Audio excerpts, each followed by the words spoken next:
As the coach, the single most important thing in working with this age group, go with the flow. Whatever kind of happens, happens. Honestly, it's a little bit like herding cats. And you just have to kind of go with a little bit, and as different things come up, what kind of little game can you make out of different things that come up? The foundation of a lot of what I was trying to put in with the kids was movement education. So just different ways of them moving and controlling their bodies. Didn't do a lot of it today, but at other times I do a lot of challenges for them that require balance. Just working on different balance aspects with their bodies. Anything that begins to get a limb off of the ground, one of the limbs going across the midline of the body, okay, things along this line, impact balance. No coach invented the diving header. Some player somewhere just spontaneously did a diving header, probably tripped, okay, and went launching through the air. I don't know. But some player invented the diving header. No coach invented that. Everybody looked at it and went, cool, that works. Let's try it. What other skills might be invented when we give the kids the chance to invent, to create? If it's something like, they learn eventually how to dribble with the outside of their foot. Well, the 6-year-old doesn't need to know that people have been doing that for 100 years. They need to know that they invented it. And who knows what else they might invent in terms of ball skills. It's allowing that chance for creativity in our game. And we need creativity in our game. For under 8s, it's cooperation in pairs. Being able to now begin to get onto the same page with a partner. This is the foundation of all teamwork. If 2 of us can't figure it out together what to do, this idea of teamwork never happened. And we talk all the time that one of the things that we want our kids to learn from sport, from team sport, is how to do teamwork, how to work with others. But as coaches, we have to have a plan for that. How do we develop that? It doesn't happen just by throwing a group of kids together. There has to be some design in our training as to how that begins to occur. So from the outset, it was in pairs. Everything I tried to do was in pairs. Some of it was problem solving together. Some of it was a little bit of individual problem solving, but I was with a partner. But when it got to some parts where we had to solve it together to get the 2 of us onto the same page, now we had to communicate. Now we had to come up with a plan.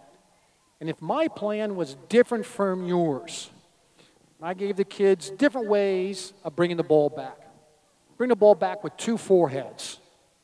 Well, if you wanted to use the side of your forehead and I wanted to use the front, we're on a different solution. It's not going to work. We had to start to communicate, cooperate, coordinate our actions as to what we're going to do. What we usually do as coaches, we step in and say, you 2 go when I tell you, you 2 stay. You now play this, you defend that goal, you defend that, and we organize and orchestrate everything. That's not how it happens in a soccer game. In a soccer game, all of the decisions have to be made by the players. This is not a coach-centered sport. It's a player-centered sport. I have to replicate that in training. So I have to create these opportunities, begins to put the responsibility onto them to answer the questions, to think, figure out what to do.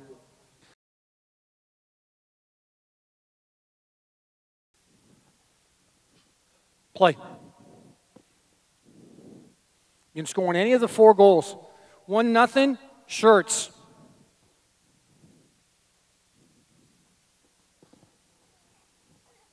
Ball's out, score still 1-0, shirts. That shot was wide.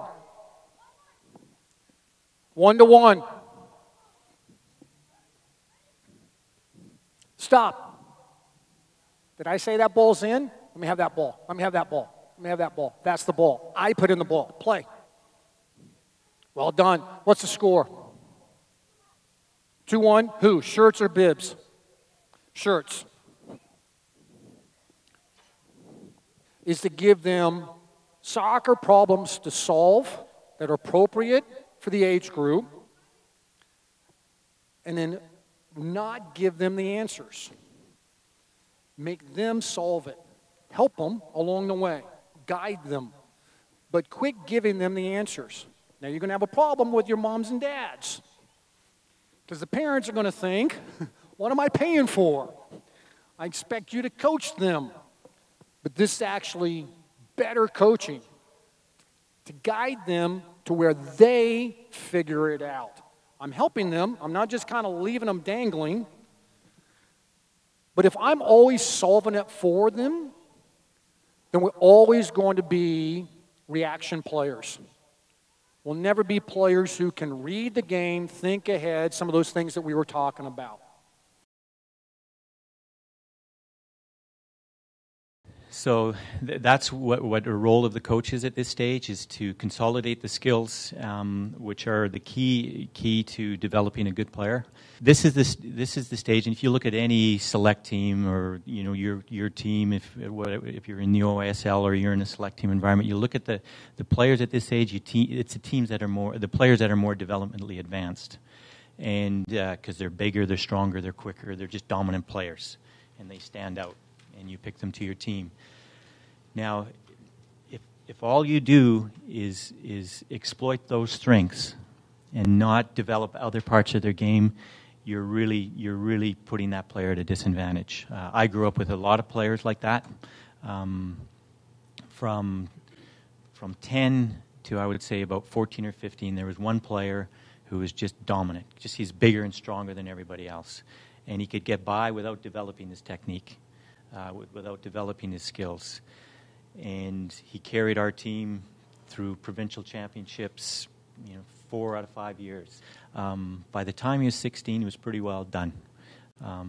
Technically, he just didn't develop. And there's a lot of reasons for that. Part of it is our environment presently is all about winning and losing rather than developing players.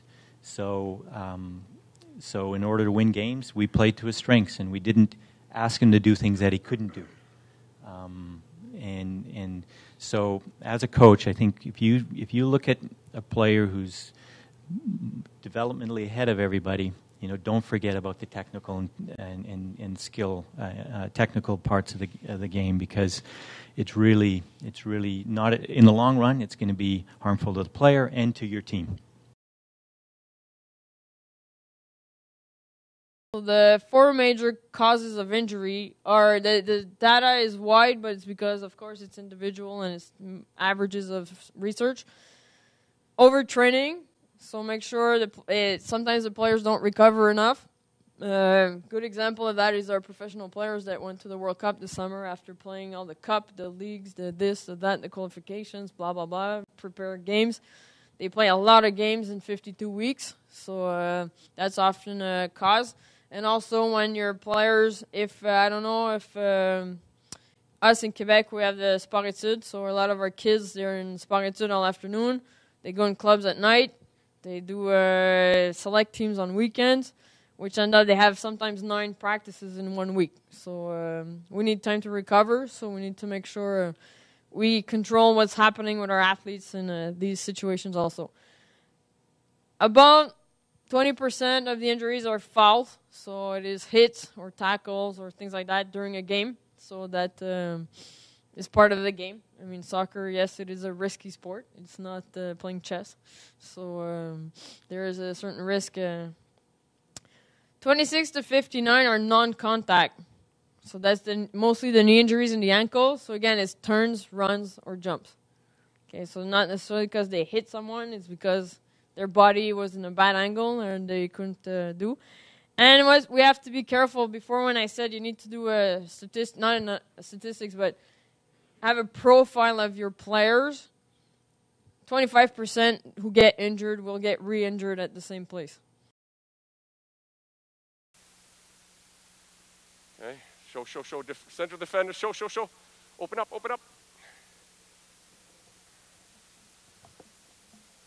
Keep it. Yeah, good. Okay. Okay, good. In front of him. Nice. Okay, bring it back. Yes, nicely done. What a great option this was.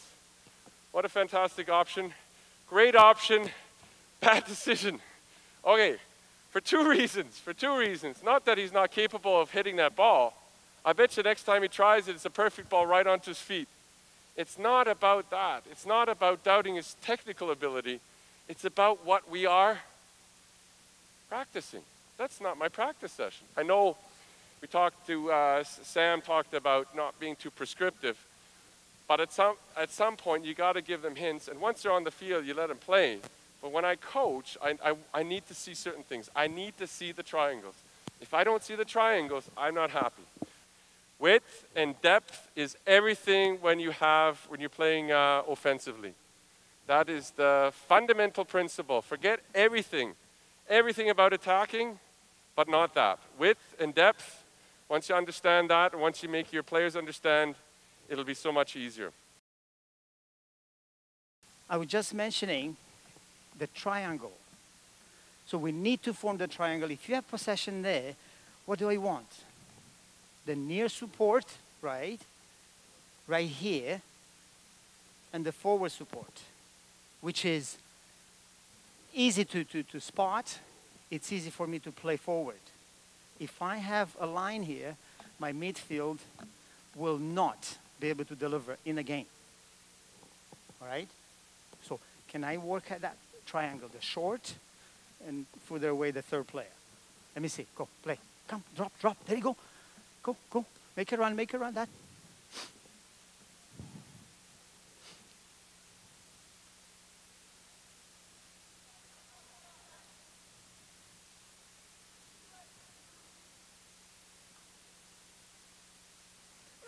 Freeze, boys, freeze. What happened there? If you think of the ball from there was played to him. Was played to him, and he did what? He did exactly what we have been talking about. His first touch, he turned, he looked forward, he played, he crossed, he scored goal. Magic. Absolutely magic. Super job, boys. So remember, call for the ball, good first touch, turn, play forward. All right, let's go. That was good. And also, you coach only one team. You don't coach both teams and jumping from one to the other team. So you coach one team, and in a session about 45 minutes, if you have more than 8 interventions, most likely you are doing something wrong. Okay? Joey, go from behind, huh? Eddie, come here. We look at center, but center back is doing nothing. You see what's happening now? We are creating some space for Tristan to run. Now Tristan can run and ball can come behind Tristan as well. Okay. Matt Puckman, step back. Faster, huh? Because it can go to Paolo and then can go to you. Matt Lazarus, open the other side. Faster. Good. Guys, hold up for a second. So on the ball in the air, toss me a little ball in the air. Okay? On that ball in the air, my hands come up here. Maybe my legs coming up if I need to get up to it. But my hands are up here. But notice, where are my hands in relation to my head? It's up, here, straight over. Yeah, diagonal, a little bit forward. Why? If it's behind me, it's harder to control. Absolutely, it's awkward. This is less awkward, more controlled. What else? Exactly. This is another part of the reason why I catch it up here in front of me so I can see the ball. Now adjust. Good. Perfect. Okay. Now, here's the mistake the keepers make. These are things for you to look out for as a coach. The keepers turn. They're here. They got you here. Some of them are super low. You can work with that. Yeah. Okay? I'm here. There's the layup. Turn. Here. You got a horseshoe in your shoes if you have a keeper that goes here and makes the save, because they're out of position.